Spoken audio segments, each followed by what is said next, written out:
लक्ष देताय का बाळांनो? बघा, वही पुस्तक घेऊन बसला असाल तर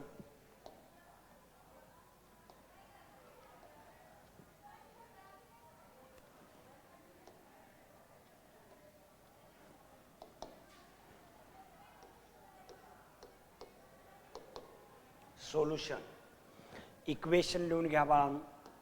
1/3 x plus y is equal to 10/3 and 2x plus 1/4y is equal to 11/4.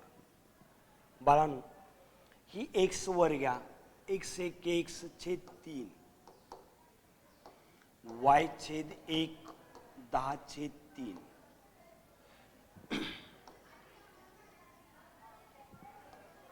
2x ला पुन्हा छेद 1 घेतला, y/4 11/4. आता अपूर्णांकांची बेरीज वजाबाकी, छेद समान नाहीत, छेदांचा गुणाकार 3 × 3, तिरका गुणाकार x 1 x 3y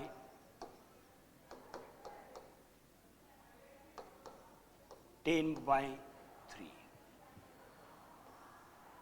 4 × 4, 4 दूनी 8,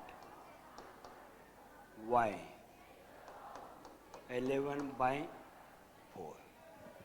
आता 3 भागलेलं आहे तिकडे जाऊन वर गुणायचं, म्हणजेच x + 3y = 10 × 3. x + 3y = 3 × 3 3 × 3, म्हणजेच किती आलं 10. Equation number 1. भागलेलं आहे गुणलं 11 × 4/4, भाग हलवला 8x + y = 11. Equation number 2. बाळांनो, इक्वेशन तयार झाली. आता इक्वेशन आपल्या पहिल्या पद्धतीने सोडवायची. इथं -3 न गुणलं तरी चालेल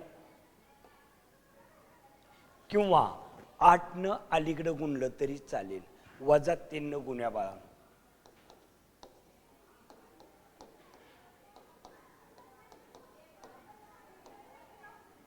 इक्वेशन 2 by -3. 8x + y = 11. 8 त्रिक 24, 3y 11 त्रिक 33 नंबर 3. 3y ला 3y गेला, ॲडिशन. Adding equation 1 and 3,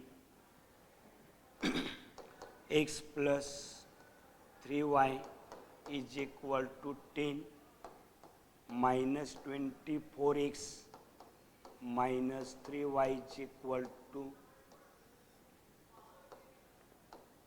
इथं प्लस आहे. 24 मधून 1 गेला, -23. याला हा टर्म गेला. 33 मधून 10 गेलं, -23. दोघांची चिन्ह बदलली. 23x = 23.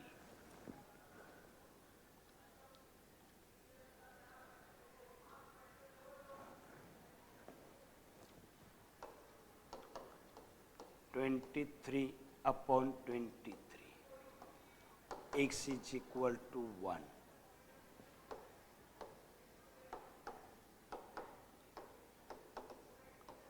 इन इक्वेशन 2 मध्ये किंमत भरूया. लहान इक्वेशन घ्या बाळांनो. 8x + y = 11.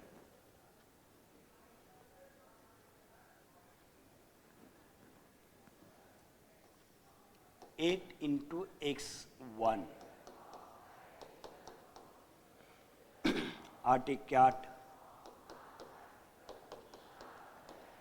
y is equal to 8 plus आहे बरोबर चिन्हाच्या पलीकडं -8 9 10 11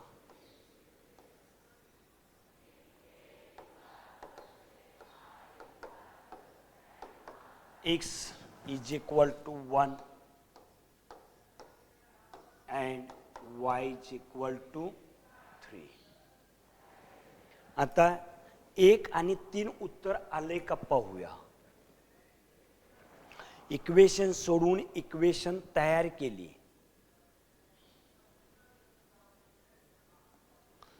-3 न गुणलं 24 मधून 1 गेला -23 3 व्हायला 3 वाय गेला 33 मधून 10 -23 -23 न गुणलेलं जाऊन भागलं -23 न वजांचा भागाकार अधिक आलेले इक्वेशन नंबर 1 मध्ये भरलं. आपण तिथं 2 मध्ये भरलं. 1 + 3y = 10 + 1चं -1 10 मधून 1 गेला 9 3 न गुणलं 3 न जाऊन भागलं y = 3 x = 1 and y = 3 is the solution.